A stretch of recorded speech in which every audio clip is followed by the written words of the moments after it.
programs undermines the global nuclear disarmament and non-proliferation regime. As we approach 2025, the final year of the DPRK's current 5-year military plan, we reiterate our calls on the DPRK to fully comply with its international obligations. Madam President, international attention has also recently focused on the reported increase in military cooperation between the DPRK and the Russian Federation. According to media reports, since 2023, the DPRK has transferred to the Russian Federation more than 13,000 containers of ammunition, missiles, and artillery. The latter include 170 millimeter self-propelled guns and 240 millimeter multiple rocket systems. Russian forces have also reportedly used SRBMs from the DPRK to strike Ukraine. Further, and again based on media reports, more than 10,000 DPRK troops have been sent to the Russian Federation since October, where they have received training and equipment. According to U.S. and Ukrainian officials, they are now deployed in Russia's Kursk region, fighting alongside Russian forces. While the United Nations is not in a position to verify these claims, they are a cause for concern, as noted by the Secretary General in a 3 November statement. On 18 November, in remarks I delivered on his behalf in the Council, the Secretary General stressed that the reported deployment of thousands of troops from the DPRK to the conflict zone and their involvement in the fighting adds fuel to the fire, further escalating and internationalizing this explosive conflict. We reiterate our call on all relevant actors to refrain from any steps that may lead to spillover and intensification of the war in Ukraine. Madam President, while the Security Council did not renew the mandate of the panel of experts that supported the committee established pursuant to Security Council Resolution 1718, the DPRK sanctions regime and the committee remain in place. I'd like to reiterate that international engagement with the DPRK is guided by Security Council resolutions 1718, 1874, 2087, 2094, 2270, 2321, as well as resolutions 2356, 2371, 2375, and 2397. In line with these resolutions, the DPRK shall cease the export of all arms and related materiel, and all member states shall prohibit the procurement of such arms and related materiel from the DPRK by their nationals. I recall that relevant Security Council resolutions are legally binding for all UN member states. As the Secretary General has stated, any relationship that a country has with the DPRK must entirely abide by the relevant Security Council sanctions. We remain deeply concerned about growing tensions on the Korean Peninsula, which have increasingly global ramifications. It is imperative that this Council act decisively to uphold the non-proliferation regime and international norms. The situation on the Korean Peninsula, a key peace and security issue, must be an area for cooperation. The Secretary General has consistently called for de-escalation and the urgent resumption of talks.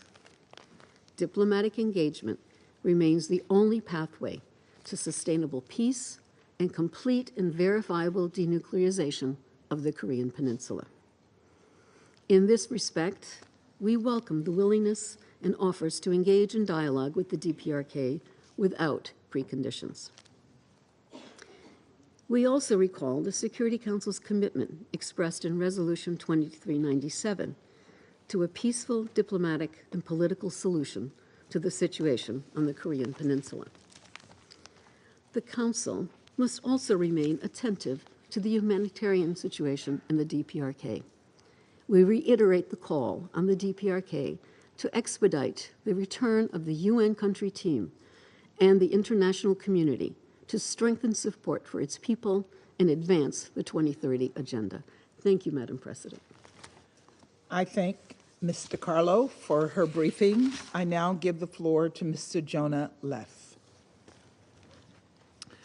Excellencies, ladies and gentlemen, I'd like to begin by thanking the Permanent Mission of the United States for giving me the opportunity to brief the Security Council of the United Nations today, and I congratulate the United States for its accomplishments during its presidency.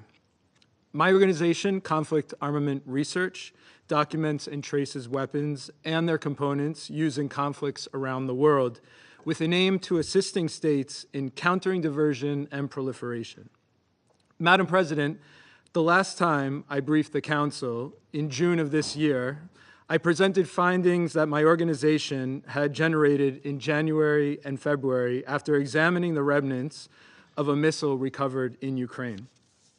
In January 2024, a car field investigation team physically documented the remains of a ballistic missile that struck Kharkiv, Ukraine's second largest city, on 2 January 2024.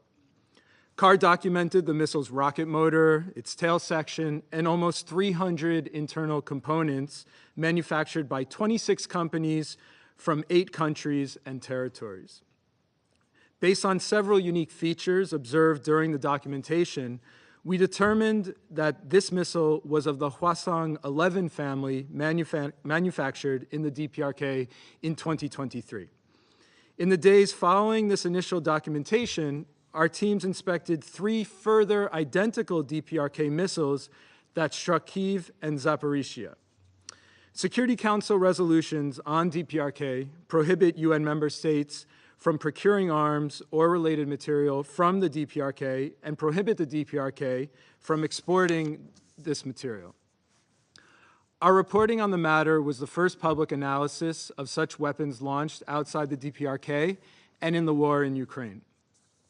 CAR has reached the conclusion that the missiles were manufactured in the DPRK based on the missile's unique characteristics. The evidence that my organization observed and thoroughly documented firsthand irrefutably establishes that the missile fired on Ukraine were indeed of DPRK origin. The United Nations panels of experts on the DPRK, whose mandate has since not been renewed by the Security Council, subsequently confirmed CAR's findings. 2 months after my briefing to the Council in June, our team in Ukraine documented additional remnants of 4 missiles that we also attribute to the DPRK. These were recovered in July and August. On one of these missiles, CAR documented marks indicating missile production in 2024. This is the first public evidence of missiles having been produced in North Korea and then used in Ukraine within a matter of months, not years. CAR's latest field documentation and analysis highlight 3 key observations. First, it confirms the continued use of freshly manufactured North Korean ballistic missiles in Ukraine. Second, the discovery of a 2024 production mark on one of the missiles reveals a very short period between the production of these ballistic missiles, their transfer, and eventual use in Ukraine. Third, the presence of recently produced non-domestic components, some bearing 2023 production marks, among missile remnants illustrates North Korea's robust acquisition network for its ballistic missile program, despite UN sanctions prohibiting the transfer of this material for military purpose. On this last point, none of these components were manufactured in the DPRK. This highlights the DPRK's reliance on foreign manufactured components to sustain its domestic missile program. While formal tracing with industry is ongoing, in one case, CAR has identified a company incorporated in an East Asian country as the last known custodian of microprocessors documented by CAR in 3 separate DPRK missiles this year. Madam President, CAR has also documented 200 non-DPRK drones and missiles that have been used against Ukraine, consisting of thousands of components. Of these components, again, the vast majority bear the brands of companies based in Europe, Japan, or the United States. Through CAR's collaborative approach with industry, we have ascertained that these components found in remnants of weapon systems used against Ukraine derive from supplies by third-party distributors, mostly based in East Asia. Although the semiconductor industry is complex and layered in nature, CAR's boots-on-the-ground approach, characterized by field documentation, collaborative tracing with industry, triangulation, and targeted trade mapping, allows for the effective identification of entities of concern, including repeat cases of acquisition. This information is crucial to member states and industry. The proliferation and use of DPRK missiles leads to further erosion of global non-proliferation regimes. Specifically, any exports of ballistic missiles from the DPRK carried out following the introduction of UN embargoes on the country in 2006 represent violations of the sanctions regime. Security Council resolutions also forbid the DPRK from developing its ballistic missile program, meaning that individuals and entities involved in the facilitation and transfer of key components and materials may also have committed sanctions violations. Despite nearly 2 decades of sanctions on the DPRK, it has demonstrated this year its ability to produce and supply ballistic missiles for use against Ukraine within just a matter of months. CAR's global field investigation teams will continue to document weapon systems used in the conflict in Ukraine and will endeavor to highlight any developments as they occur, including the continued use of weapons manufactured by the DPRK. Madam President, ladies and gentlemen, I thank you for your time. I thank Mr. Leff for his statement. I now give the floor to those council members who wish to make statements. I will give the floor to the representative of France. Merci Madame la Présidente. Je voudrais tout d'abord remercier la secrétaire générale adjointe, Madame Di Carlo, pour sa présentation au Conseil, ainsi que Monsieur Leff pour son exposé. Madame la Présidente, depuis de longs mois, il est clair que la Corée du Nord se rend complice de la guerre d'agression menée par la Russie contre l'Ukraine, en apportant un soutien militaire massif à l'effort de guerre russe. En plus de la fourniture en très grande quantité de munitions et de systèmes d'artillerie, il a été démontré que des missiles balistiques nord-coréens sont utilisés pour frapper l'Ukraine, comme à Kharkiv en janvier dernier, ou encore en juillet et en août. La France condamne le transfert et l'emploi de ces armes, qui représentent de graves violations des résolutions adoptées par le Conseil de sécurité, avec le soutien de la Russie elle-même.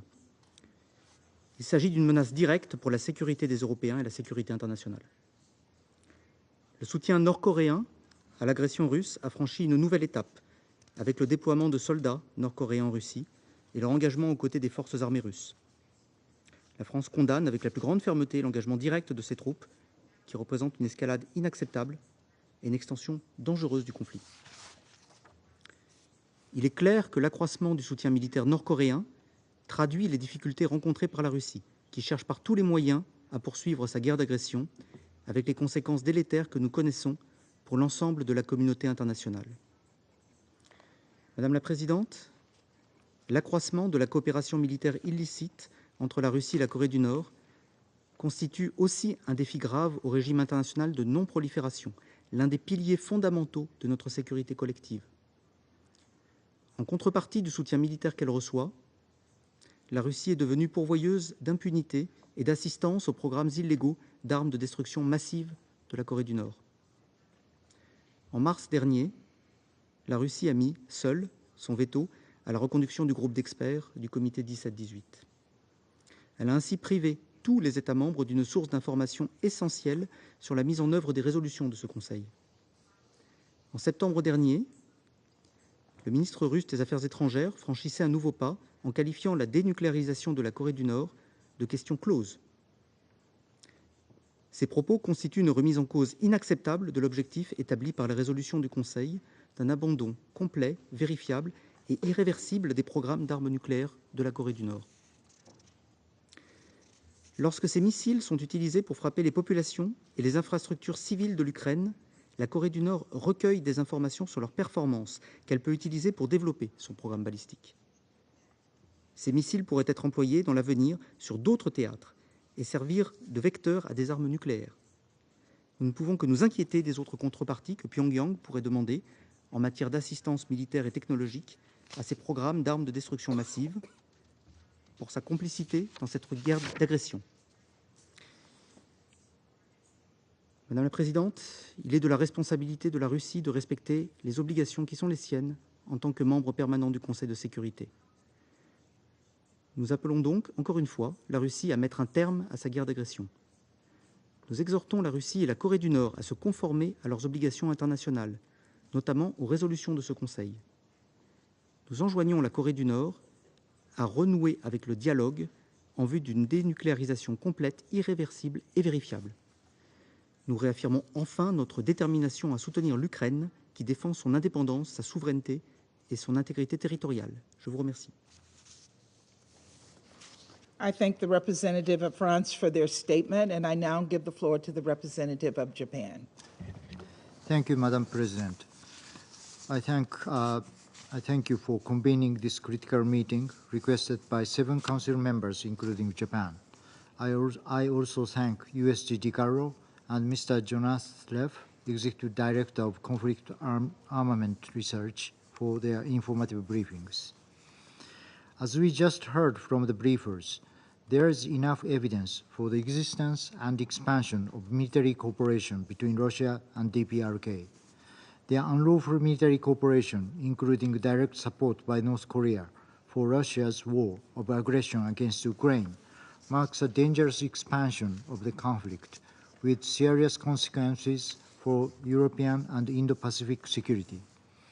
Russia is continuously attacking Ukraine using weapons supplied by DPRK, violating the relevant Security Council resolutions. The deployment of North Korean troops to Russia and their engagement in combat against Ukraine constitutes a clear violation of international law, including the UN Charter. We, as a responsible Security Council member, cannot just sit still and watch this situation, as the relevance of the Security Council, which has been cultivated over 8 decades, is undermined. The members of the Security Council are the ones, above all, who should lead in adhering to the Council's resolutions, but Russia acts to the contrary. No excuse can justify this fact. The panel of experts established in 2009 was regrettably forced to terminate due to the veto by Russia in April this year. It had been a treasure trove of information over the past 15 years. No reasonable person would doubt that it was Russia's clear intention to veil its unlawful military cooperation with North Korea.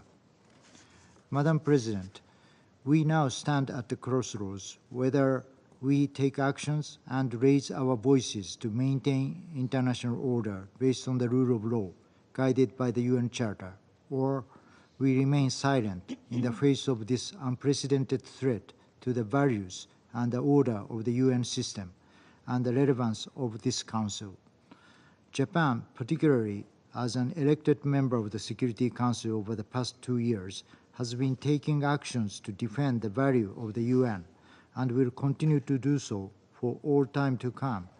The Security Council, consisting of only 15 member states, is responsible for addressing challenges to global peace and security on behalf of all 193 UN member states, and this role should never be cast aside in the name of a single country's national interest. Madam President, the threat of North Korean military activities goes beyond the region and now extends around the entire world. The North Korea constitutes to conduct provocations, including an ICBM-class missile launch at the end of October, which has the highest and longest length trajectory of any missile that North Korea has launched to date, with an estimated range capability of 15,000 kilometers, covering 3/4 of the globe.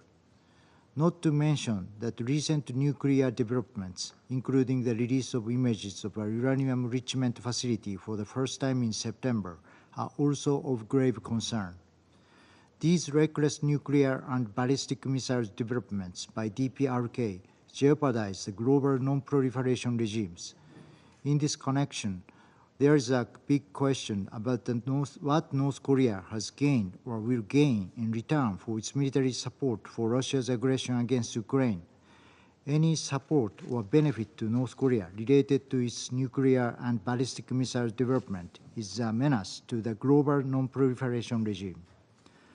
Madam President, I would like to conclude my remarks by recalling that the advancement of DPRK's nuclear and missile activities is an imminent threat to the entire globe, and call on all UN member states to uphold the non-proliferation regime, the very foundation of peace and security of the international community. Today's agenda, non-proliferation/DPRK, clearly describes the reason why we are here to discuss at this critical moment. Japan is committed to addressing this global challenge, not just as a member of the Security Council, but also as a responsible adherent to the United Nations anchored by the UN Charter. I thank you, Madam President. I thank the representative of Japan for their statement. I now give the floor to the representative of Malta. Thank you, President. And I also thank USG De Carlo and Mr. Leff for their comprehensive yet worrying briefings. We joined the call for this meeting because we are deeply concerned about DPRK's growing military cooperation with the Russian Federation, including in support of its aggression against Ukraine. As we have stated multiple times, the transfer of arms as well as ammunition and related materials to and from the DPRK is a flagrant violation of multiple Security Council resolutions, as well as the 1718 sanctions regime. Over the past 2 years, the DPRK has continued to advance its unlawful WMDs program, including through a record number of ballistic missile launches. Throughout this period, the DPRK has enjoyed external support for its ever-evolving architecture of sanctions evasion, and this Council has not been able to speak with one voice to condemn it. Multiple reports show that the DPRK transferred ballistic missiles and ammunition to the Russian Federation in support of its war in Ukraine. We strongly condemn such actions. These actions are blatant violation of the sanctions regime, gravely undermine the UN Charter, and contribute to furthering the suffering of the Ukrainian people. We also reiterate our disappointment for the termination of the 1718 panel of experts. The panel's reports represented a crucial source of information on the sanctions implementation. Its absence greatly facilitates violations, with the results we are witnessing today. Equally concerning is that the regime continues to prioritize its unlawful WMDs program and its military engagements over the needs of its people. Despite an estimated over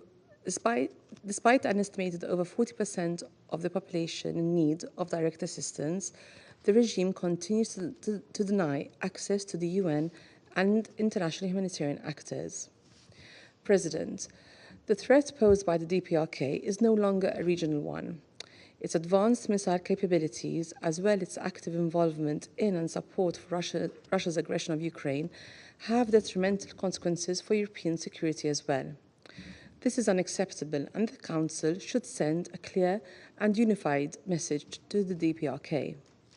Sanctions remain in place, and it is imperative that all member states fully implement them.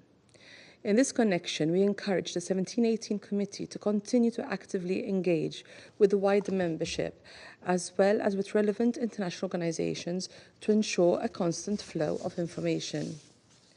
Years of Council's inaction and external support have emboldened the DPRK.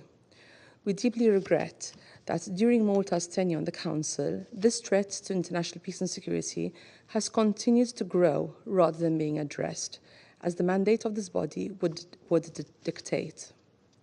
While we prepare to leave the Council, we will continue to engage on this file towards the ultimate goal of lasting peace and denuclearization in the Korean Peninsula. To this end, we urge all members to set aside their differences and collectively address this situation. I thank you. I thank the representative of Malta for their statement. I now give the floor to the representative of the Republic of Korea. Thank you, Madam President, for convening this important meeting. I also extend my gratitude to USG De Carlo and Mr. Jonah Leff Executive Director of Conflict Armament Research, for their briefings. Madam President, as the year comes to an end, let me take this opportunity to recap the significant developments we witnessed on North Korea's unlawful WMD program in 2024 and how it kept threatening international peace and security.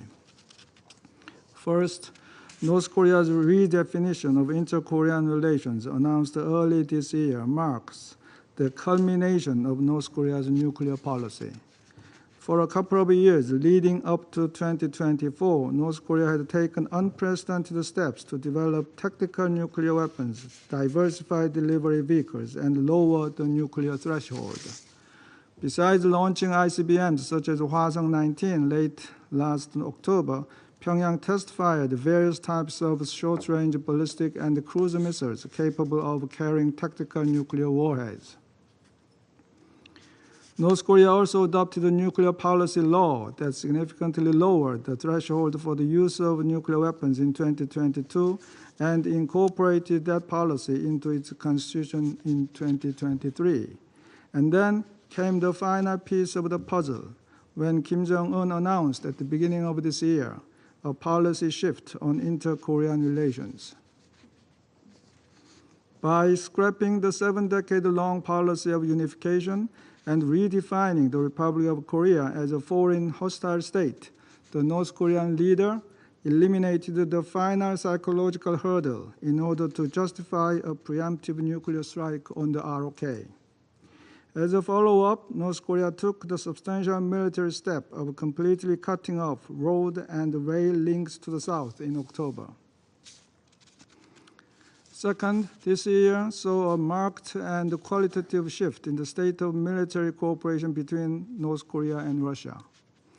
Besides providing a huge amount of ammunition, ballistic missiles, and artillery to Russia in violation of relevant Security Council resolutions, North Korea dispatched more than 11,000 troops, thus joining as a belligerent party in Russia's illegal war against Ukraine.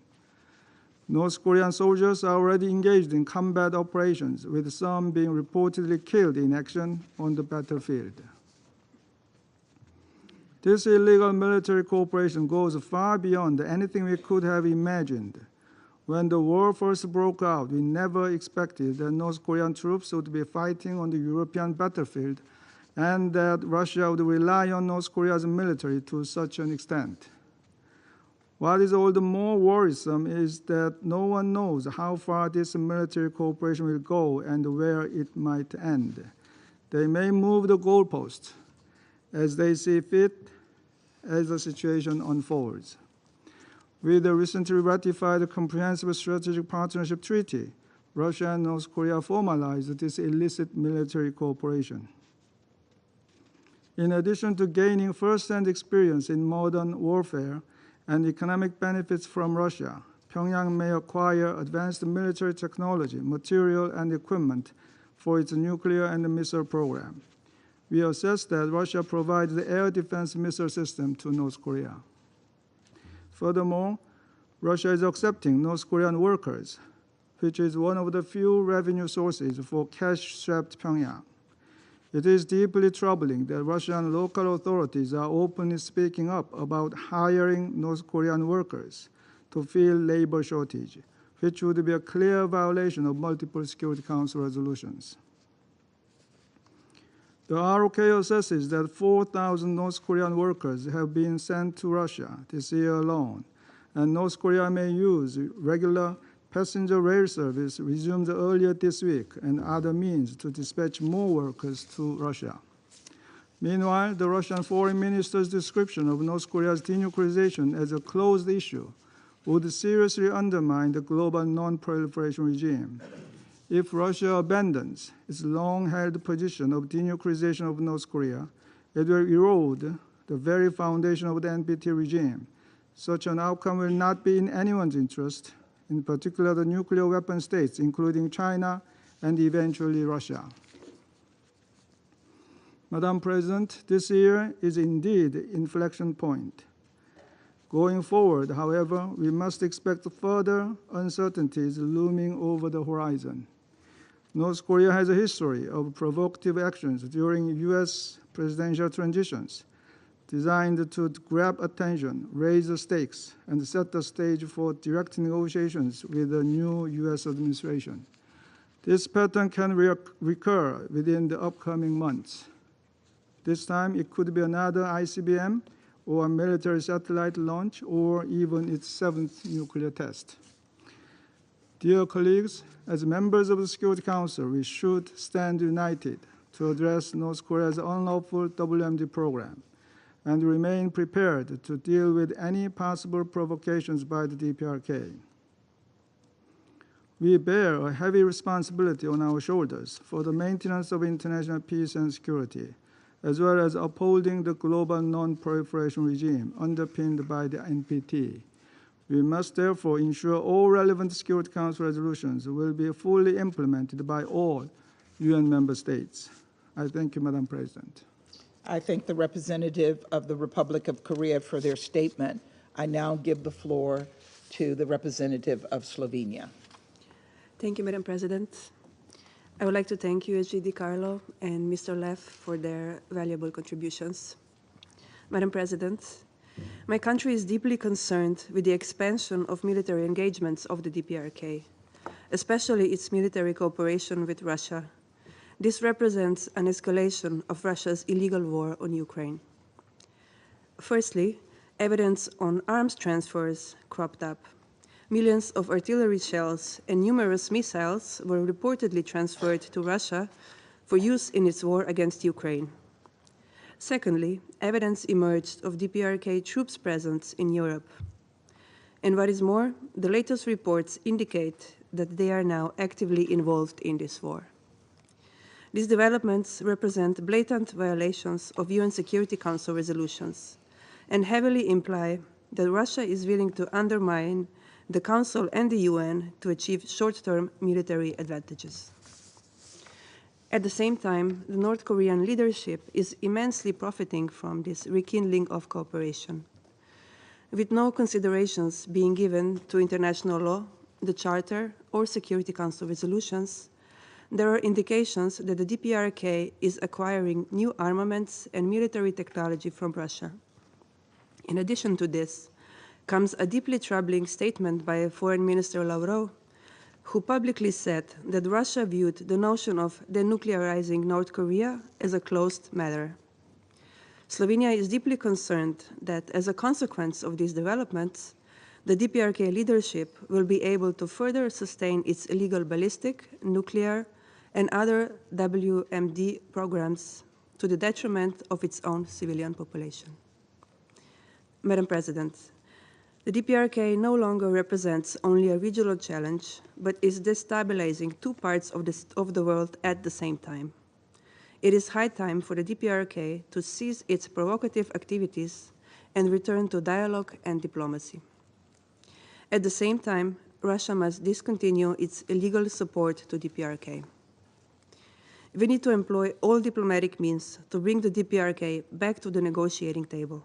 There is no legitimate alternative to dialogue and diplomacy, and we will need a lot of both to comprehensively address the imperative of DPRK's denuclearization.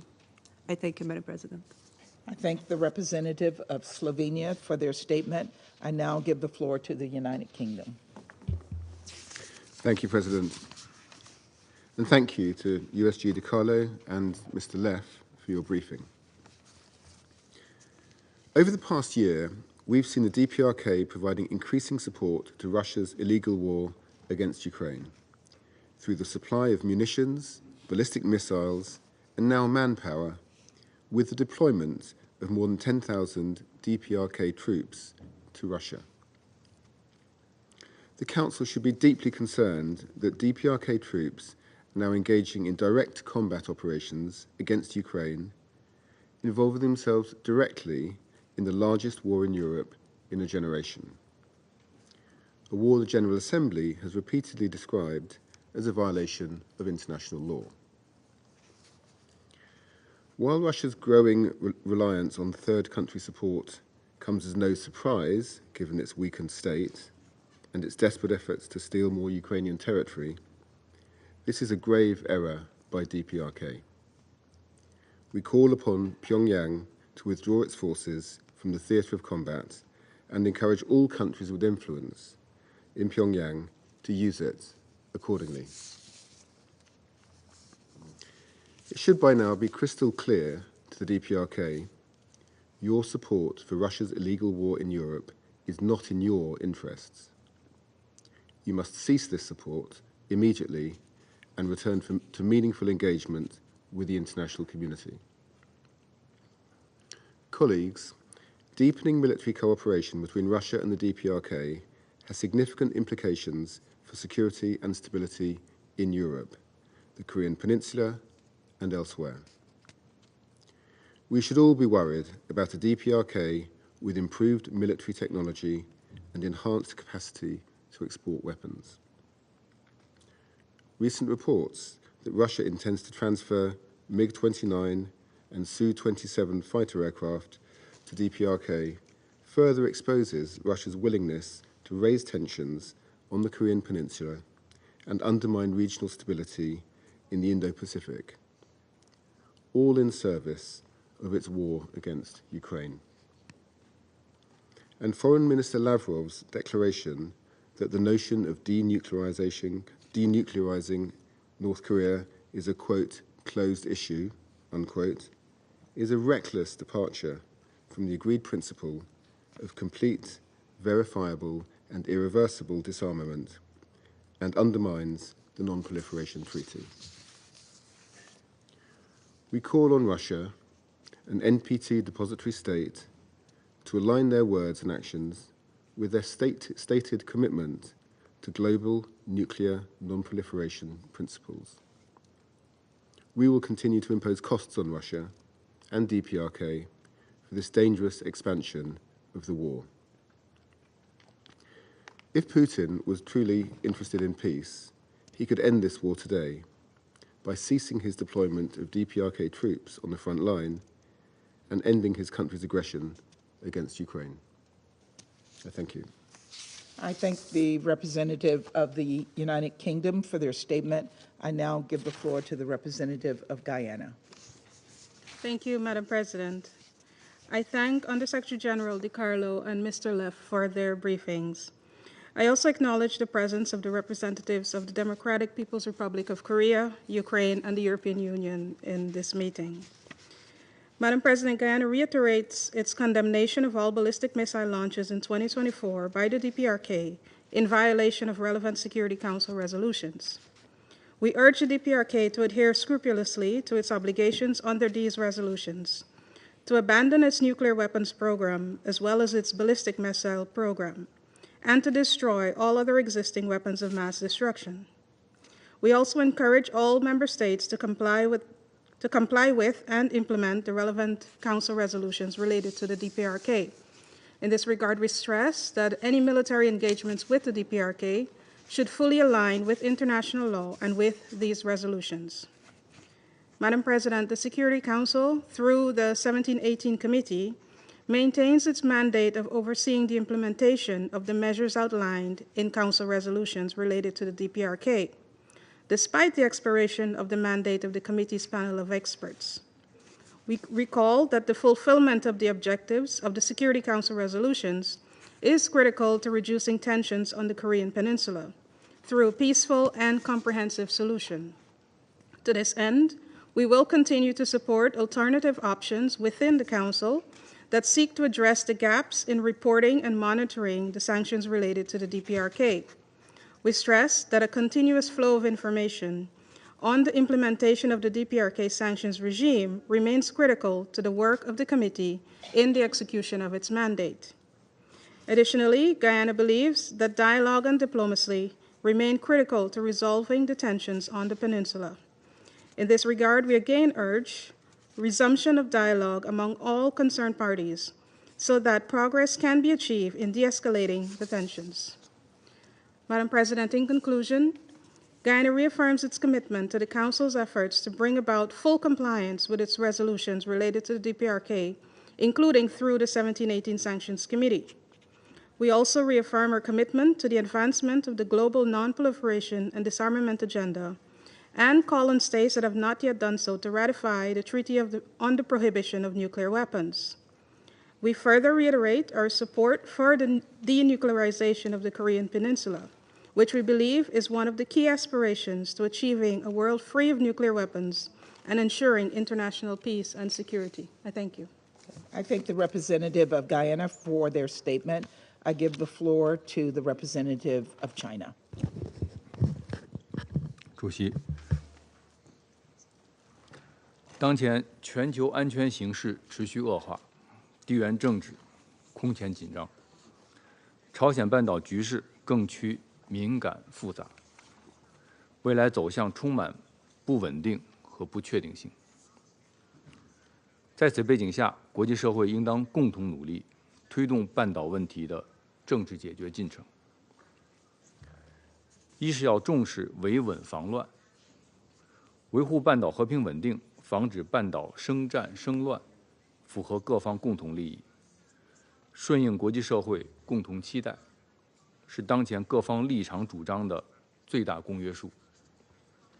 当前形势下，各方都应保持冷静克制，避免采取任何可能激化矛盾、加剧紧张的言行，防止局势进一步恶化，甚至发生不测事态。二是要营造对话氛围。历史和实践反复证明，只要各方愿意开展对话，彼此相向而行，半岛局势就能出现缓和，半岛问题的政治解决就能取得进展。有关各方应采取理性务实态度，尽快恢复接触，建立互信，重启对话，共同努力打破当前僵局。个别国家应走出制裁施压的迷思，采取切实举措，真正释放善意，展现对话诚意。三是要寻求治本之策。半岛问题作为冷战残余，根源在于长期未能实现停核机制转换，各方尤其是美朝之间的信任赤字严重。要从根本上解决半岛问题，实现地区的持久和平稳定，必须标本兼治，综合施策，必须秉持共同安全理念，重视地区国家的合理安全关切，推动实现从停战机制到和平机制的转变。中方为此提出的双轨并进思路和分阶段同步走原则，是推动政治解决进程、实现半岛长治久安的有效出路。四是要摒弃冷战思维。朝鲜战争已经结束70多年，但半岛上空的冷战阴云始终未曾消散，甚至在不断加剧。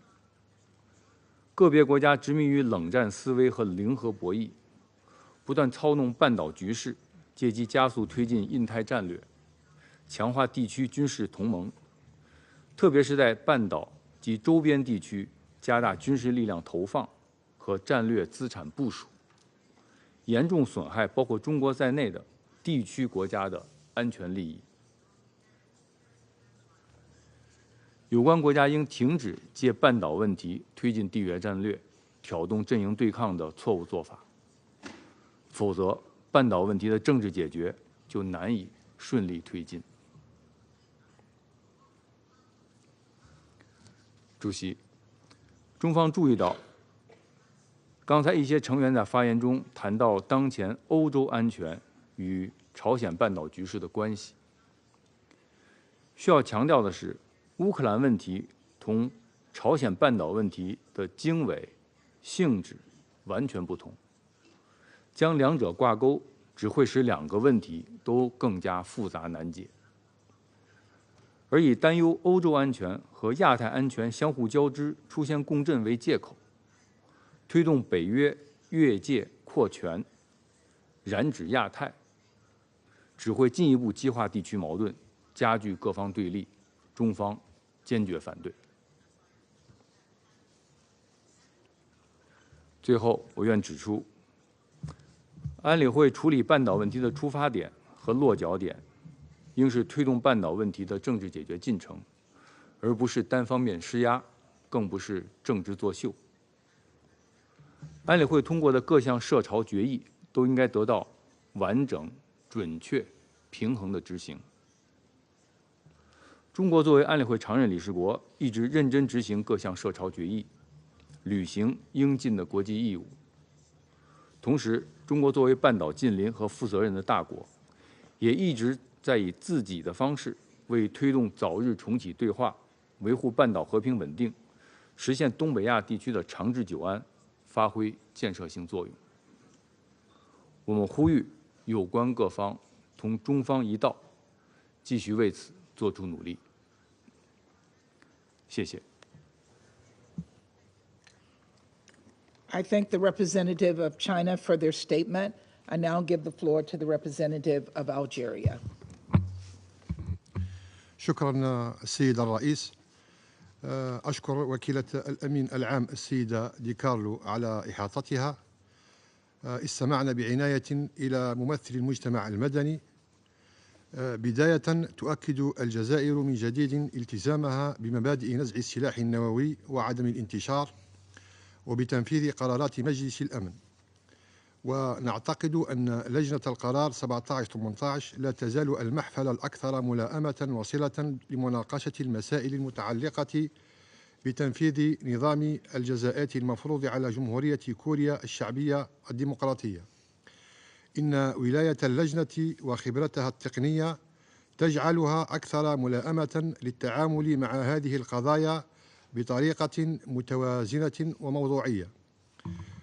نؤكد على أهمية الحفاظ على قدرة اللجنة على أداء وظائفها التقنية بفعالية، وفي هذا السياق نقدر جهود اللجنة المستمرة في معالجة الاستثناءات الإنسانية وتيسير تقديم المساعدة الأساسية للسكان المدنيين. وفيما يتعلق بمختلف الشواغل المعبر عنها، ترى الجزائر أنه ينبغي معالجة هذه المسائل من خلال القنوات التقنية القائمة في إطار لجنة القرار 1718، حيث يضمن هذا النهج التقييم السليم للمعلومات مع تجنب أي تسييس غير مبرر. وإذ تواصل الجزائر الدعوة إلى نهج دبلوماسي أكثر شمولا يعالج الأسباب الكامنة وراء التوترات في شبه الجزيرة الكورية، فإنها ترى أن الجزاءات وإن كانت جزءا من أدوات المجلس ينبغي تنفيذها جنبا إلى جنب مع مبادرات دبلوماسية هادفة تهدف إلى بناء الثقة وتعزيز الحوار. وفي هذا الصدد نؤيد وضع خارطة طريق تدريجية يمكن أن تشمل تدابير متبادلة لتشجيع خطوات ملموسة نحو نزع السلاح النووي، فقد أظهرت التجارب أنه من غير المرجح أن يؤدي نهج الكل أو لا شيء إلى نتائج مستدامة. من جهة أخرى، لا نزال نشعر بقلق إزاء تأثير الجزاءات على السكان المدنيين، وندعو إلى مواصلة الاهتمام بالاعتبارات الإنسانية، ونشجع على تنفيذ فعال لآلية الاستثناءات التابعة للجنة والتي لها دور حيوي في هذا الصدد. وتطلعا إلى المستقبل ومن أجل تحقيق سلام مستدام في شبه الجزيرة الكورية، تدعو الجزائر جميع الأطراف إلى المشاركة البناءة في إطار قرارات مجلس الأمن ذات الصلة، ونود التأكيد على أهمية التدابير التالية: الالتزام بالتقييم التقني لتنفيذ الجزاءات، تعزيز الدعم الإنساني للسكان المدنيين، تدابير تدريجية لبناء الثقة، والمشاركة الدبلوماسية المستدامة التي تعالج الشواغل الأمنية لجميع الأطراف. ختاما، وإذ نشجع جميع أصحاب المصلحة على العمل من أجل خفض التوترات وتهيئة الظروف المواتية لإجراء حوار مجد يظل هدفنا المشترك إقامة سلام واستقرار دائمين في شبه الجزيرة الكورية بالوسائل الدبلوماسية. شكرا السيد الرئيس. I thank the representative of Algeria for their statement. I now give the floor to the representative of Sierra Leone. Thank you, Madam President. We thank USG Ms. Rosemary DiCarlo for her important briefing. We take note of the contribution of Mr. Jonah Leff. At the outset, Sierra Leone reaffirms its unwavering commitment to the principles of disarmament, non-proliferation, and international peace and security, and calls for concerted and concrete efforts to combat proliferation efforts worldwide. We reiterate the provision of the Charter of the United Nations that states that all members shall settle their disputes by peaceful means in such manner that international peace and security are not endangered. Madam President, the DPRK's advancement of its nuclear and ballistic missile program is a cause for concern and requires the highest level of attention. We reiterate a call for the DPRK to respect and fully comply with its obligations under the numerous Security Council resolutions that prohibits its continuous and alarming nuclear and ballistic weapons program. In this regard, it is crucial for the Security Council to strengthen and increase its efforts to address the growing concern of nuclear expansion in the DPRK, which further heightens tensions in the peninsula and undermines ongoing efforts for a sustainable and long-lasting solution to this very serious issue in the region. We also reiterate our call for the strong support and implementation by member states of the United Nations Security Council resolutions that outlines the sanction obligations to deter further escalation and advancement of the DPRK's nuclear weapons program. Such efforts will give credence to the Council's authority and to global non-proliferation action. Madam President, the DPRK's humanitarian crisis and economic constraint is highly complex and intricate. It is therefore important that due focus is extended to addressing the underlying humanitarian and human rights issues in the country. In this connection, we call for increased diplomatic efforts to denuclearize the Korean Peninsula and urge the DPRK to return to negotiations to end its nuclear programs in an unconditional and irreversible manner. Sierra Leone also calls on the DPRK to engage bilaterally and multilaterally to unequivocally commit to transparent, complete, verifiable, irreversible, and non-discriminatory nuclear disarmament. Additionally, we reiterate our call for the CTBT's entry into force, noting its valuable contribution to halting further modernization and increase in vertical and horizontal proliferation of nuclear weapons, thereby advancing the goal of nuclear disarmament. We conclude by echoing our previous call for the need for a holistic and comprehensive assessment of the nuclear program of the DPRK, drawing upon the global effort for non-proliferation to promote international peace and security. I thank you. I thank the representative of Sierra Leone for their statement. I now give the floor to the representative of Ecuador. Gracias, señora presidenta. Mi delegación agradece la exposición informativa de la Secretaria General Adjunta, Rosemary DiCarlo. He escuchado con atención la presentación realizada por el representante de la sociedad civil. El Ecuador expresa su profunda preocupación ante las reiteradas acciones de la República Popular Democrática de Corea que violan de manera flagrante las resoluciones de este Consejo, socavando el régimen de no proliferación nuclear y exacerbando las tensiones regionales y globales. La constante realización de pruebas balísticas, así como el desarrollo de armamento nuclear, constituyen amenazas directas a la estabilidad internacional y a la arquitectura global de no proliferación. A esto se suman los recientes informes sobre el envío de armamento, municiones y la movilización de tropas norcoreanas hacia líneas del frente ruso en Ucrania, que son acciones alarmantes y peligrosas. Señora Presidenta, la falta de consistencia y ausencia de un mensaje unificado del Consejo de Seguridad ante el comportamiento desafiante de la República Popular Democrática de Corea afecta la credibilidad de este órgano. El silencio del Consejo envía una señal equivocada a Pyongyang. En el pasado, el Consejo de Seguridad fue capaz de enviar un mensaje unánime y claro frente a violaciones por parte de la RPDC, pero hoy lamento profundamente el estancamiento que caracterizan las deliberaciones de este Consejo. Mientras las diferencias continúan obstaculizando una respuesta colectiva efectiva, las amenazas a la paz y seguridad internacionales se multiplican.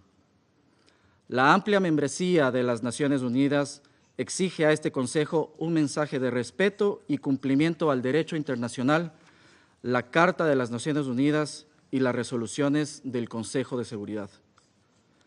Debemos recordar que la Carta de las Naciones Unidas nos confiere la responsabilidad primordial de mantener la paz y seguridad internacionales. Este principio debe guiar nuestras decisiones por encima de cualquier otra consideración. Distinguidos colegas, las acciones unilaterales que priorizan el poder militar sobre el diálogo y la cooperación erosionan los pilares sobre los cuales se construyó esta organización. En este contexto, el Ecuador hace un llamado a la RPDC para que cese inmediatamente sus actividades provocadoras y se comprometa de manera plena con sus obligaciones internacionales asumidas bajo la Carta de las Naciones Unidas. Al ser esta la última vez que mi país tiene la oportunidad de tratar este tema luego de 2 años de membresía en este Consejo, exhortamos nuevamente a los miembros con mayor influencia con la RPDC a restaurar su compromiso hacia la búsqueda de soluciones dialogadas y evitar escaladas innecesarias que podrían tener consecuencias catastróficas. La diplomacia debe prevalecer. Muchas gracias. I thank the representative of Ecuador for their statement. I now give the floor to the representative of the Russian Federation. Госпожа председатель, приветствуем участие в заседании постоянного представителя Корейской Народно-Демократической Республики. С удивлением выслушали госпожу Розмари Ди Карло. Это был весьма своеобразный брифинг высокопоставленного представителя ООН, основанный на сообщениях прессы, которые ООН не может подтвердить. Так что же вы тогда приводите эти данные с этой трибуны? Те, кто вас слушает, последнюю фразу не расслышат, а будут воспринимать сказанное вами, пересказ вами газетных инсинуаций за чистую монету и мнение ООН. Получается, вы участвуете в раскручивании фейкового политизированного нарратива в нарушении своих обязательств по статье 100 Устава ООН. О характере оценок господина Лефа я уже высказывался. Повторяться не буду. Как мы ранее говорили и о выводах ряда членов почившей в БОЗе группы экспертов,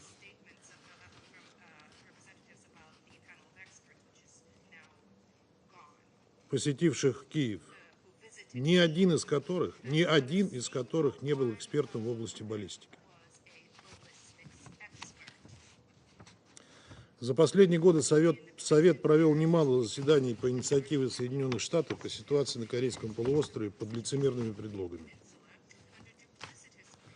Они методично созывались всякий раз, когда КНДР принимала посильные меры по укреплению собственной национальной безопасности в ответ на военные провокации Вашингтона, Сеула и Токио. Главной задачей в таких заседаниях было две. Возложить на Пхеньян всю полноту ответственности за деградацию ситуации на полуострове и изобразить себя в качестве главных региональных миротворцев. Однако это не просто так. Все как раз наоборот. Это совсем не так. Ситуация намеренно выворачивается наизнанку, как будто это не Соединенные Штаты и их союзники наращивают на всех скоростях свое военное присутствие в Азиатско-Тихоокеанском регионе, планомерно разрушающие там перспективы построения внеблоковой архитектуры коллективной безопасности. Как будто в последние месяцы не противниками Пхеньяна проводились масштабные военные учения под названиями Freedom Shield, Freedom Flag, Freedom Edge с совместным ядерным планированием. О какой свободе вообще идет речь? Эти провокационные акции сопровождаются скоплением у границ КНДР сотен единиц авиатехники, сухопутных сил, морской пехоты и спецназа. Стоит напомнить, что в рамках этих маневров последовательно отрабатываются сценарии гипотетического вооруженного конфликта с применением ядерного оружия и физического устранения северокорейского руководства. Указанная линия, как известно, производится в нарушении резолюций Совета Безопасности ООН по корейскому урегулированию, предписывающих решать проблему полуострова исключительно мирными, дипломатическими и политическими средствами, а также путем диалога.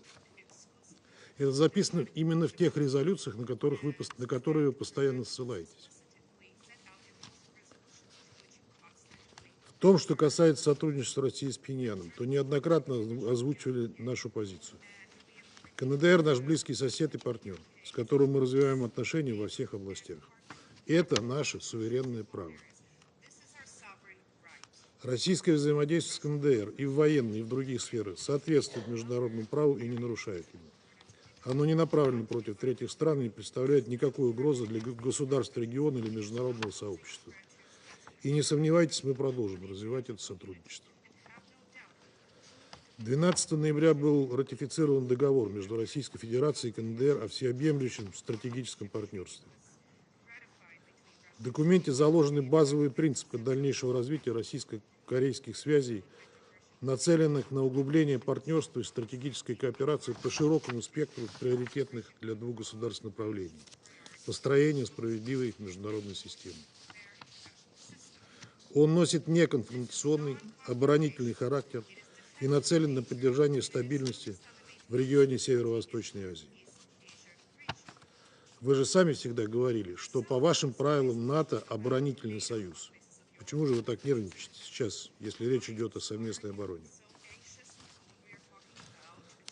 В ответ на тезисы представителя Республики Корея хотели бы отметить следующее.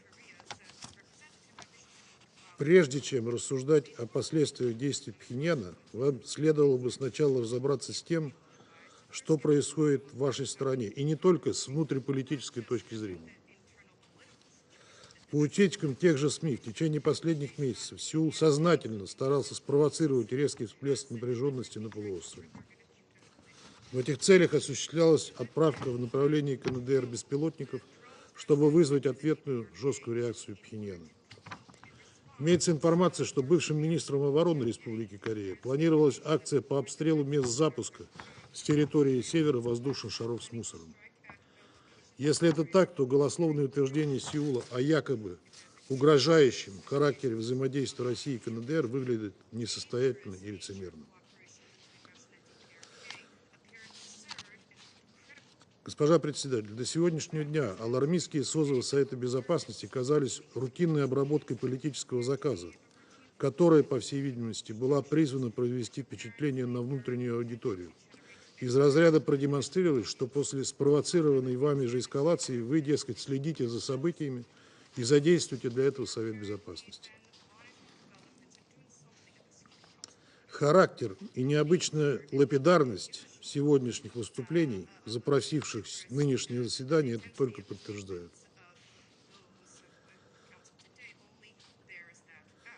как и идентичных излагаемых вами тезисов.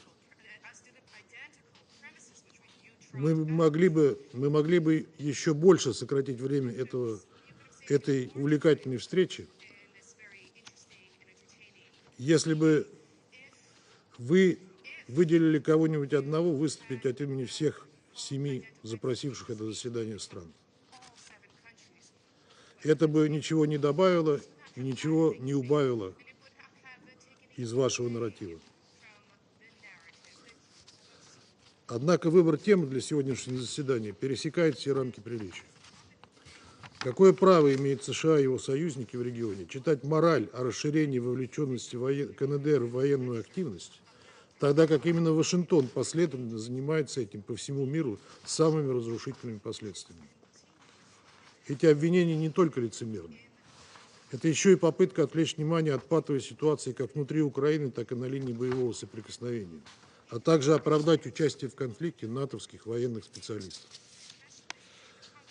В рамках гибридной войны с целью нанесения России стратегического поражения, о чем франкосаксы и их союзники не стесняются заявлять открыто, они не только накачивают киевский режим различными видами вооружений, но и перебрасывают на Украину свои войска. В рядах ВСУ сражаются военнослужащие западных армий. Это факт. И это никакие не добровольцы, а офицеры, без которых было бы невозможно использовать не то что западное дальнобойное оружие, но и украинские средства дальнего поражения. Без их участия, без данных космической разведки, которой, как вы понимаете, у Киева быть не может, без специалистов по программированию полетных заданий, украинцы не смогли бы использовать ракетную технику.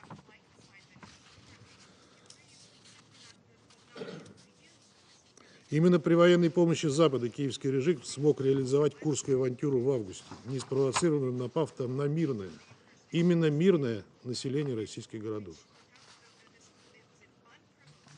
ВСУ в упор расстреливали гражданских лиц, похищали их и препятствовали эвакуации. Мы подробно об этом рассказывали в ходе неформальной встречи по формуле Ария в октябре, в том числе демонстрировали показания очевидцев, которые подтверждали, что в этой безрассудной вылазке были самым активным образом задействованы иностранные военнослужащие. Но об этом всем западные делегации в этом зале предпочитают не говорить, отмахиваясь лицемерными фразами о праве Украины на самооборону и готовности оказывать поддержку Киеву, сколько потребуется. Сегодня была упомянута здесь международная группа мониторинга санкций в отношении КНДР. Механизм, который преподносится в качестве замены группе санкционных экспертов Комитета Совета Безопасности 17-18, занимавшийся перепечаткой газетных материалов, как госпожа Ди Карло сегодня, и полностью дискредитировавший себя. Хотим подчеркнуть, что данный инструмент, созданный в обход Совета Безопасности, не имеет легитимного международного мандата. Его создание прямо противоречит Уставу ООН, как инициатива, подрывающая исключительные прерогативы Совета Безопасности в вопросах наблюдения за осуществлением своих санкционных мер. Поэтому любые продукты, выработанные в данном формате, не будут иметь никакой легитимности и, в чем мы не сомневаемся, будут являться подтасовкой и дезинформацией. Коллеги, возвращаясь к ситуации на Корейском полуострове, хотели бы вновь констатировать, Совету Безопасности следует кардинально пересмотреть подходы, чтобы вывести ситуацию из опасного тупика, а не усугублять ее еще больше. Мы не раз говорили, с каких направлений можно было бы начать движение к нормализации. Но для этого в западных столицах должны коренным образом перенастроить свое мышление, которое живет в парадигме холодной войны. Чем раньше Вашингтон и его подельники откажутся мыслить в этом застарелом формате, тем скорее Совет будет способен благотворно повлиять на развитие ситуации в регионе. Благодарю вас. I thank the representative of the Russian Federation for their statement, and I now give the floor to the representative of Switzerland. Madame la Présidente, nous remercions la secrétaire générale adjointe Rosemary DiCarlo et M. Jonah Leff de Conflict Armament Research pour leurs exposés. Nous saluons la participation des représentants de l'Ukraine, de la République populaire démocratique de Corée et de l'Union européenne à nos délibérations. Les rapports qui viennent d'être faits sont profondément troublants et, si confirmés, les faits constitueraient non seulement des violations du droit international, mais représenterait un développement qui risque d'avoir de graves conséquences pour la sécurité européenne, asiatique et globale. 3 aspects nous semblent particulièrement importants.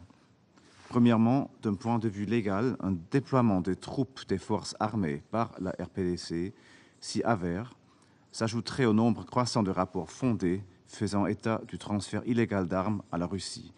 Toute transaction d'armes avec le RPDC constitue une violation des sanctions de ce Conseil.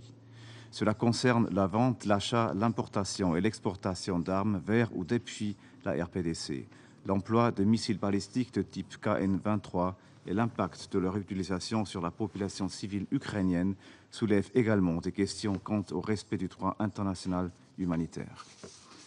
Une coopération militaire telle que décrite serait également proscrite selon les résolutions 17-18, 18-64-14 et 22-70, alors que la résolution 23-97 prévoyait le rapatriement de tous les travailleurs étrangers de la RPDC. La présence de milliers de troupes est inconciliable avec la lettre et encore moins l'esprit de cette résolution, ainsi que d'autres résolutions contraignantes. Une violation du droit international en alimente ainsi une autre. Les infractions aux sanctions envers la RPDC soutiennent l'agression militaire de la Russie contre l'Ukraine. La Suisse regrette vivement que la prolongation du mandat du groupe d'experts sur la RPDC ait échoué à cause d'un veto russe, alors que ce groupe menait des enquêtes sur les allégations des transferts illégaux d'armes entre la RPDC et la Russie. Deuxièmement, la Suisse condamne l'agression militaire de la Russie contre l'Ukraine. Il est consternant que, malgré les appels clairs et répétés de l'Assemblée générale et de la Cour internationale de justice, la Russie continue son agression militaire. L'envoi des forces armées des pays tiers pour la soutenir irait à l'encontre non seulement de ces appels, mais aussi de l'esprit de la Charte des Nations Unies elles-mêmes. Nous appelons la RPDC et toute tierce partie à s'abstenir de toute action susceptible d'alimenter l'agression militaire russe. Et nous appelons une nouvelle fois la Russie à cesser immédiatement les hostilités et à retirer ses troupes de l'ensemble du territoire ukrainien. Finalement, en ce qui concerne l'architecture de non-prolifération soigneusement construite au fil des 5 dernières décennies, nous appelons la RPDC à prendre des mesures concrètes en vue d'abandonner ses programmes d'armes nucléaires, de missiles balistiques et d'autres programmes connexes de manière complète, vérifiable et irréversible, et à respecter le moratoire sur les essais nucléaires qu'elle s'est imposé. La Suisse appelle la RPDC à se soumettre à nouveau et le plus tôt possible au traité de non-prolifération et aux garanties de l'AIEA, ainsi qu'à signer et ratifier le traité d'interdiction complète des essais nucléaires. La Russie, comme État dépositaire du TNP, est appelée à le renforcer, non à l'affaiblir. Madame la Présidente, ce Conseil a la responsabilité et le devoir de répondre au double défi que représente l'agression militaire contre l'Ukraine et de dénucléarisation de la péninsule coréenne. En ce qui concerne l'Ukraine, la Suisse continue de soutenir la recherche d'une solution pacifique et reste prête à contribuer à tous les efforts visant à promouvoir la paix conformément à la Charte de l'ONU, en particulier les principes d'intégrité territoriale et d'indépendance. Rien ne peut justifier les conséquences humanitaires, sociales, psychologiques et économiques désastreuses de cette agression militaire. Elle nuit à tout le monde et ne profite à personne. Nous continuerons également notre engagement pour une péninsule coréenne dénucléarisée et en paix, et encourageons également le recours aux bons offices du secrétaire général pour un retour au dialogue, à la désescalade et dans la recherche de solutions diplomatiques. Nous encourageons la RPDC à engager un dialogue constructif avec le Conseil et le système onusien. Je vous remercie. I thank the representative of Switzerland for their statement. I now give the floor to the representative of Mozambique. Madame la Présidente, Mozambique wishes to commend the United States Presidency for convening this briefing section. We thank Mrs. Rosa DiCarlo, Under Secretary General for Political and Peacebuilding Affairs, and Mr. John Leff, Executive Director at the Conflict Armament Research, for their briefing and update on the subject under consideration. We acknowledge the presence of the representatives of Democratic and People's Republic of Korea in this meeting. We also acknowledge the participation of representatives of Ukraine and the representatives of delegations of the European Union. Madam President, we have several times expressed in this chamber our deep concern about the persistence of weaponization of the world, which undermines the global nuclear disarmament and non-proliferation. The situation on the Korean Peninsula is sensitive for its potential for further escalating of tensions over the region. The risks associated with this situation are particularly related to the proliferations of weapons that can fall into terrorist groups or unauthorized institutions or entities, endangering the international peace and security. It is in this context that we continue advocating for exercise of moderation, restraint, and avoiding unilateral actions or inflammatory languages. The international community has a crucial role to play in promoting dialogue conducive to lasting peace and stability on the Korean Peninsula. Our collective responsibility is utmost important since it may contribute to prevent and eradicate the threat posed by nuclear weapons. We call upon all importing and producing states to comply with their international obligations through effective dialogue and cooperation to ensure sustainable peace and stability in the region and in the world at large. Madam President, peace and security anywhere will only be possible through enforcement of international measures and instruments. The Outer Space Treaty, the Comprehensive Nuclear Test Ban Treaty, the Nuclear Non-Proliferation Treaty, and the other relevant UN resolutions play a critical role in this regard. This is the best time for all of us to converge around the Secretary General's appeal and the agenda for disarmament. To conclude, Madam President, a world with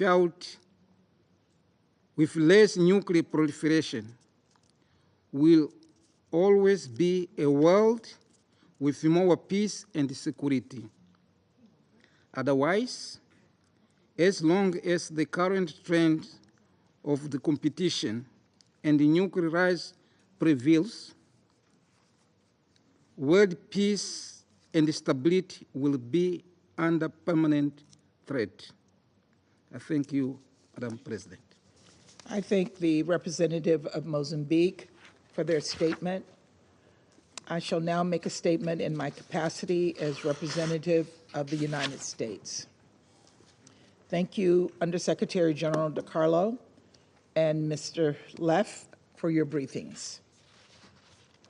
In vetoing the mandate renewal of the 1718 Committee panel of experts, Russia sought to prevent crucial objective investigations into DPRK's violation of Security Council resolutions. To shield the world from the truth about the DPRK's dangerous actions and Russia's complicity in them.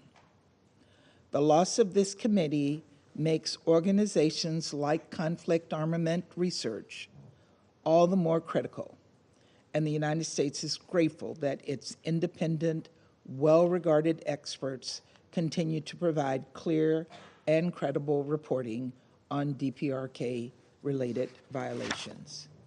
These reports show why Russia was so desperate to overturn the mandate's renewal. Russia and the DPRK are engaging in unlawful arms transfers and training in brazen violation of numerous Council resolutions. Colleagues, resolutions 1718, 1874, and 2270 collectively prohibit UN member states from receiving any arms, related material, arms training, or assistance from the DPRK or providing them to the DPRK. These resolutions were adopted in response to North Korea's nuclear tests. They are evidence of our sacred obligations to uphold international peace and security. Russia knows this. Russia voted for each and every one of these resolutions, and yet Russia has violated them in both directions. We assess North Korea has now sent Russia more than 20,000 shipping containers of munitions to date, containing at least 6 million heavy artillery rounds, along with well over 100 ballistic missiles. The Center for Armament Research's independent findings corroborate what we have seen in press reporting and other open source analysis. These missiles have subsequently been launched into Ukraine, impacting near civilian infrastructure and populated areas such as Kyiv and Zaporizhia. And the DPRK continued preparations to transfer more missiles to Russia in late 2024. We also have information that a large number of DPRK origin 170 millimeter long-range self-propelled artillery pieces and 240 millimeter long-range multiple rocket launchers are being introduced into the conflict.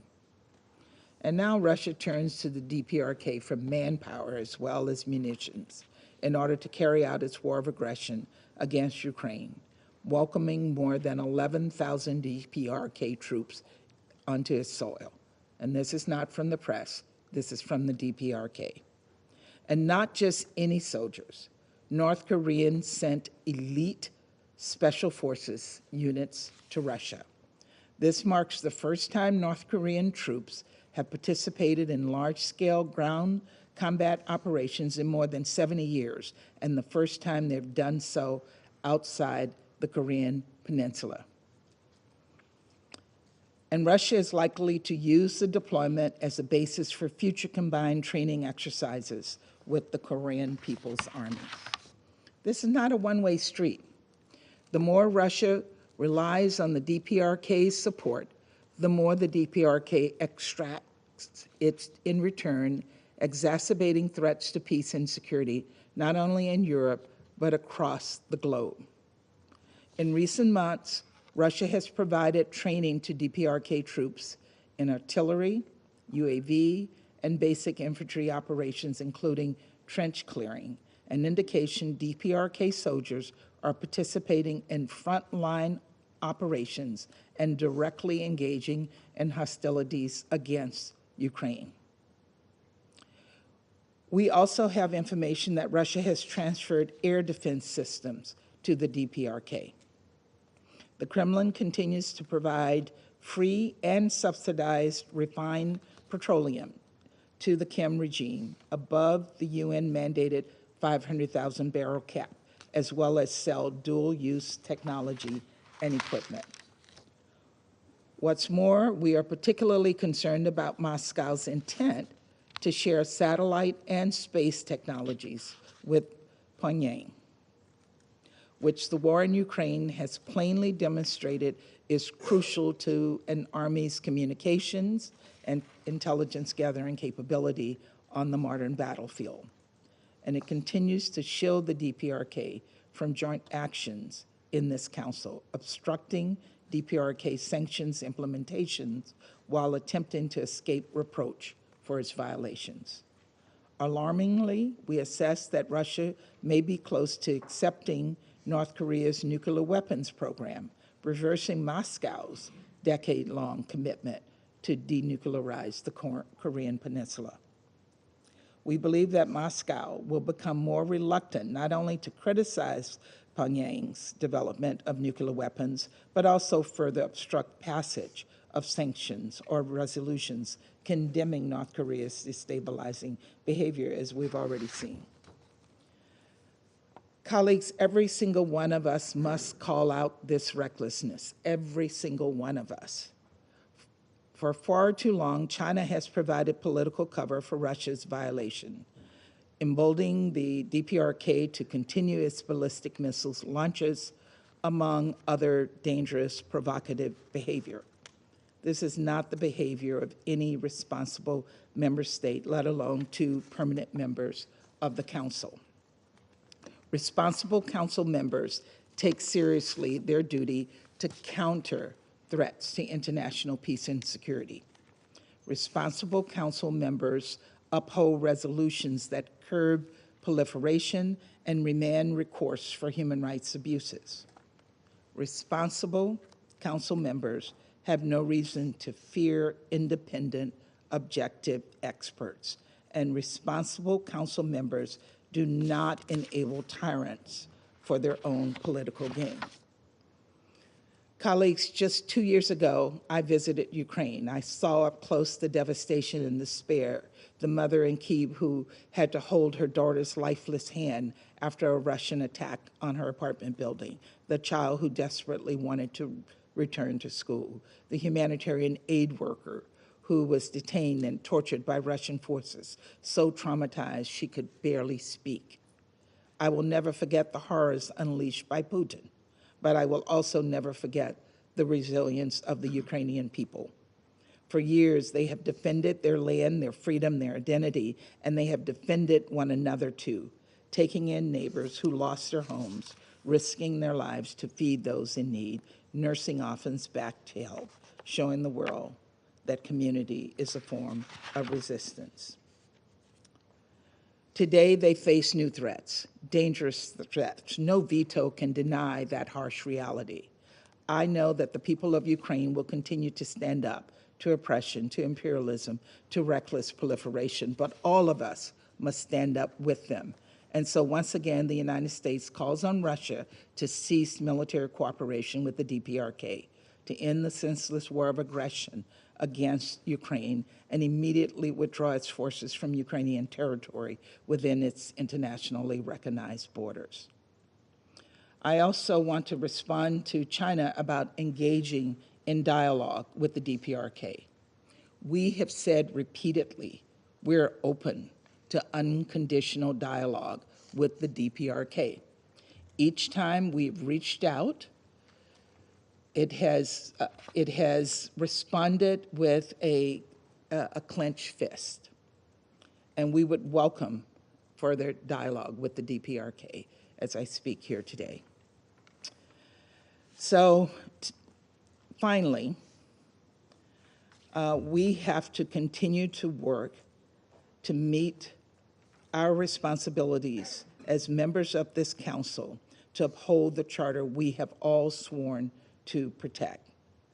The people of Ukraine demand this of us. They deserve it from us. They deserve a just and lasting peace. So let us all do our part to help them realize that. Thank you very much. I resume my function as President of the Council. The representative of China has asked for the floor to make a further statement. I give them the floor. 主席，我本来不想发言的，但是你刚才以美国代表身份发言的时候，一再点到中国的名字，所以我想我有必要做一个简短的回应。你刚才发言中对中国在半岛问题上的政策和立场进行歪曲和抹黑，这完全不可接受。中国作为负责任的大国和安理会的常任理事国，一贯主张根据宪章的宗旨和原则，和平解决争端。我们一直努力推动有关地区冲突和紧张局势的政治解决。无论是乌克兰问题上，还是半岛问题上，中方都在为和平疾呼，为对话奔走，为维稳努力。我们会继续这么做。同时，我们也希望美方能够切实为推动这些问题的最终解决发挥积极的作用。谢谢。I shall now make a further statement in my capacity as the representative of the United States. I'm not going to respond directly because the issues that are on the floor now at hand is whether China has been giving support to Russia's efforts and protecting the ROK. Protecting the DPRK. And we have seen that over and over in this council. So I leave where I started in my statement. I think that statement stands for what I said. So I thank you very much. And unless there is another response, I will now give the floor to the representative of the Democratic People's Republic of Korea. President, 2024 draws a close with its record as the most complicated and tragic year in the modern history. However, even today, we still witness the repetition of the abnormal practice at the UN Security Council, where discussion of the practical matter directly related to the international peace and security are put aside, while some individual member states are unreasonably taking issue with independent sovereign states for the sake of their narrow geopolitical interest. This meeting is yet another example showing that the UN Security Council is neglecting its important duty assigned by international community and abuse as an instrument of the United States for political pressure and platform of propaganda for spreading sinister public opinion. I strongly denounce the United States and its following forces for convening this unlawful meeting that turns black into white in pursuit of their selfish geopolitical interests without any regard for UN Charter and recognized international law. United States, its allies are none other than the main culprits who have incited confrontation and discord among nations and fomented ceaseless massacre of the civilian with irresponsible and illegal military intervention all the year around across the planet. Since outbreak of the Ukrainian crisis, U.S. military aid to the Zelensky clique has far exceeded $60 billion.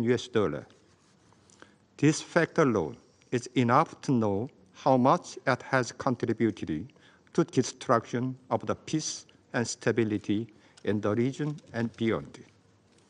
In particular, outgoing U.S. administration allowed Ukraine to strike Russia's interior with U.S.-supplied long-range weapons, and some other Western countries followed suit, thus driving the Ukrainian crisis to the more dangerous phase, giving rise to concern for outbreak of the new World War. It is also the United States and its allies who have caused the present total chaos and disorder and the worst ever humanitarian disaster since World War II in the Middle East. The reckless military act of the United States that seriously undermine international peace and security are already overstepping and the limit on Korean Peninsula as well. The United States has deployed tens of thousands of troops and all kinds of high-tech military hardware on permanent standby for several decades on Korean Peninsula and staged aggressive, frantic war exercise annually, mobilizing its strategic nuclear assets. It has recently elevated its alliance with ROK to the nuke-based military bloc. Past outbreak of the nuclear war in Northeast Asia is no longer a possibility, but a matter of time.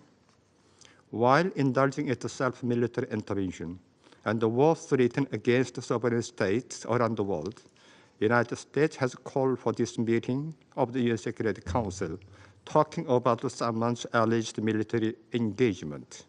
And this is truly an example of the manifestation of the guilty party feeling shoot first. Whatever pro-US countries do, it is all legal and contribute to peace and security. But when anti-US sovereign states exercise legitimate rights, it is all illegal and threaten peace and security. Such brigandage argument is totally unacceptable in any case, as a typical example of a double standard. When it comes to normal development of the cooperative relation between sovereign states that fully conform with the UN Charter and international law, it's not a kind of the matter that anyone can interfere in.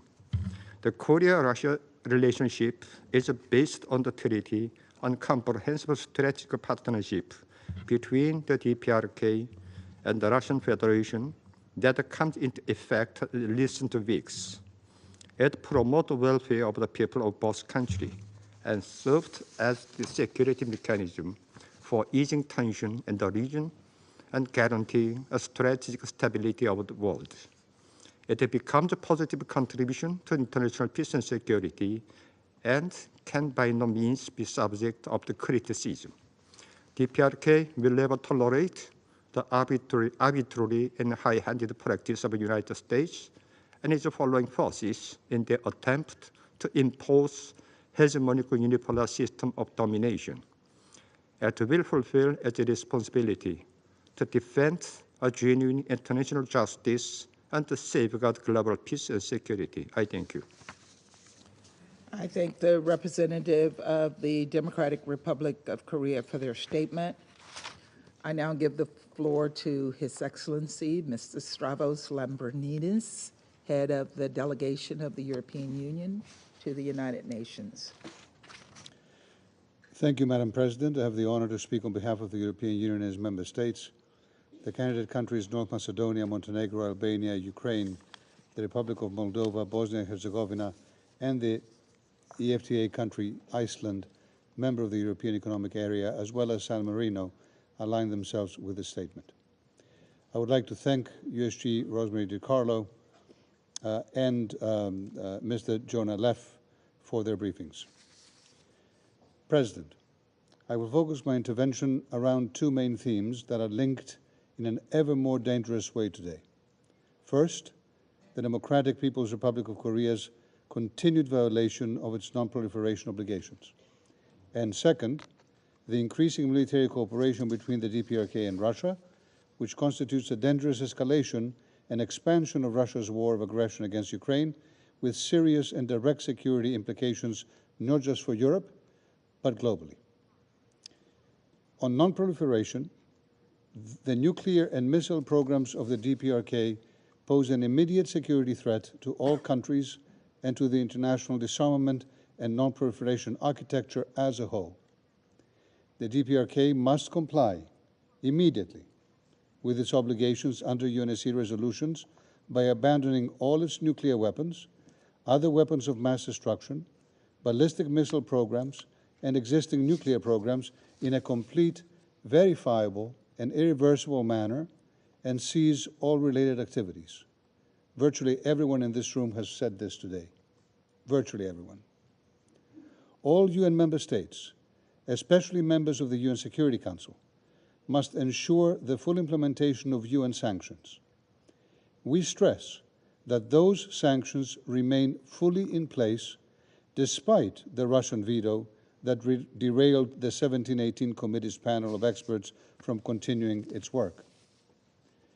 We also reiterate a call for the complete denuclearization of the Korean Peninsula and urge the DPRK to take concrete steps towards this goal and to return to diplomacy. The DPRK will never be accepted as a nuclear weapon state. The DPRK must return to compliance with the Nuclear Non-Proliferation Treaty, and furthermore, we urge the DPRK to sign and ratify the Comprehensive Test Ban Treaty without any preconditions or further delay. Madam President, turning to the issue of the expansion of military cooperation between DPRK and Russia, including direct engagement in combat against Ukrainian armed forces, let me stress again the EU's unequivocal and strong condemnation of such a significant escalation in Russia's illegal war of aggression against Ukraine. The presence of thousands of DPRK troops cooperating with the Russian military constitutes a serious breach of international law, including the most fundamental principles of the UN Charter, and a flagrant violation of multiple Security Council resolutions. This is a hostile act by the DPRK, which carries serious consequences for regional and global peace and security. Russia is knowingly spreading instability and escalation, not just in Europe anymore, but also on the Korean Peninsula and in the wider Indo-Pacific region. But the DPRK and Russia have been deepening their military cooperation in other areas as well. There is clear evidence that the DPRK has been providing arms to Russia, including artillery shells and ballistic missiles, which Russia has used against Ukraine. Any arms exports or imports involving the DPRK are in violation of multiple Security Council resolutions. Russia itself, a permanent member of this Council, is directly accountable for these violations. We urge third countries to cease all assistance to Russia's war of aggression. This includes not only direct military support, but also the provision of dual-use goods and sensitive items that sustain Russia's military-industrial base. President, the interlinked character of these developments is increasingly evident and alarming. The European Union is particularly concerned about the potential for any transfer of advanced military capabilities or technologies by Russia to the DPRK, including nuclear or ballistic missile-related technology, in violation of relevant Security Council resolutions. In light of this, Russia's apparent shift of position on the denuclearization of the DPRK is highly suspect, dangerous, and unacceptable. Russia abandons key obligations from the Nonproliferation Treaty, including to prevent nuclear proliferation, and violates multiple Security Council resolutions adopted by Russia's support, lest we forget. What is at stake is potentially monumental in terms of its proportions and its consequences for global, international peace and security. This Council needs to intervene before it is too late. Thank you, Madam President. I thank His Excellency, Mr. Lambrinides, for his statement, and I now give the floor to the representative of Ukraine. Well, thank you, Madam President. I thank Under-Secretary General Rosemary DiCarlo and Director Leff for their briefings. The direct involvement of DPRK troops in Russia's war of aggression against Ukraine is now a matter of fact.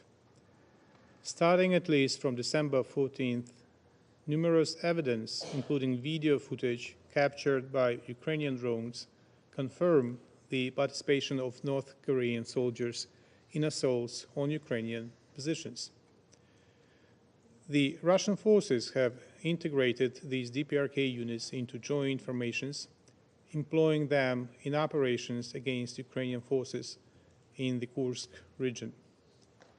As seen in the video footage, North Korean troops utilize specific tactics. They primarily advance in large numbers on foot across open terrain and in extended chains. This approach bears a striking resemblance of infantry tactics employed during World War II, but is highly unusual for the Russian-Ukrainian war. Another notable feature is their lack of awareness regarding such modern weaponry as UAVs. Available video evidence reveals that North Korean soldiers seem unprepared to react to enemy drones and lack even the basic understanding of measures to counter drone-related threats.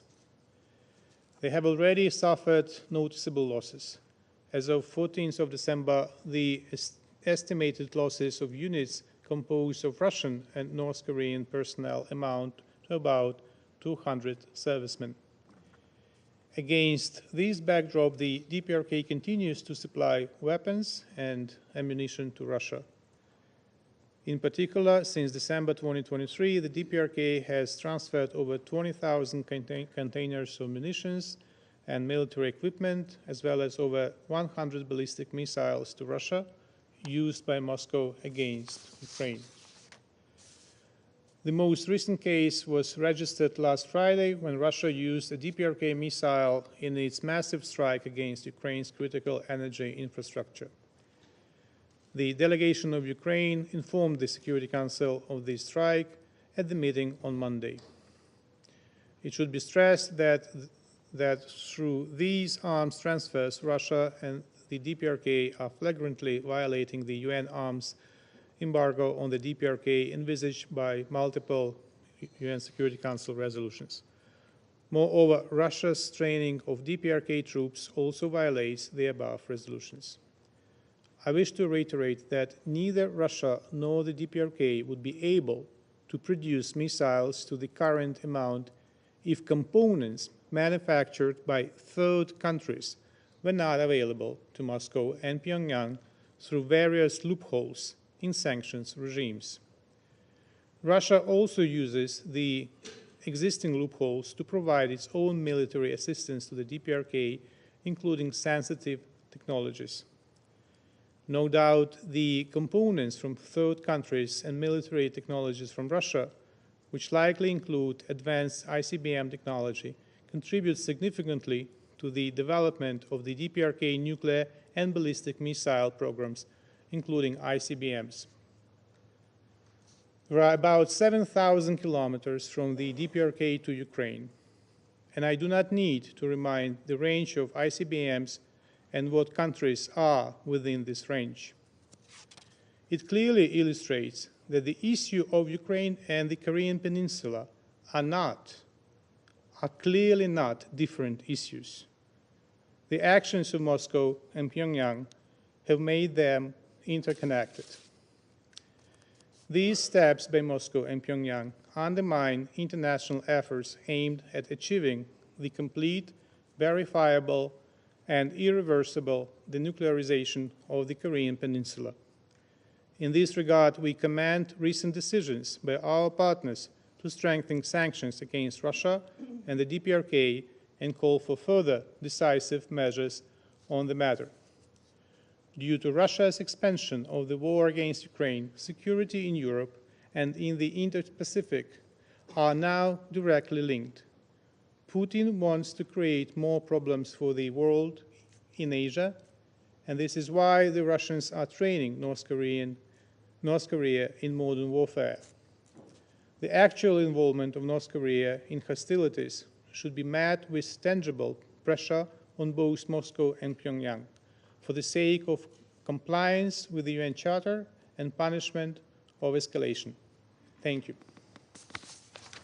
I thank the representative of Ukraine for their statement. There are no more names inscribed on the list of speakers. The meeting is adjourned.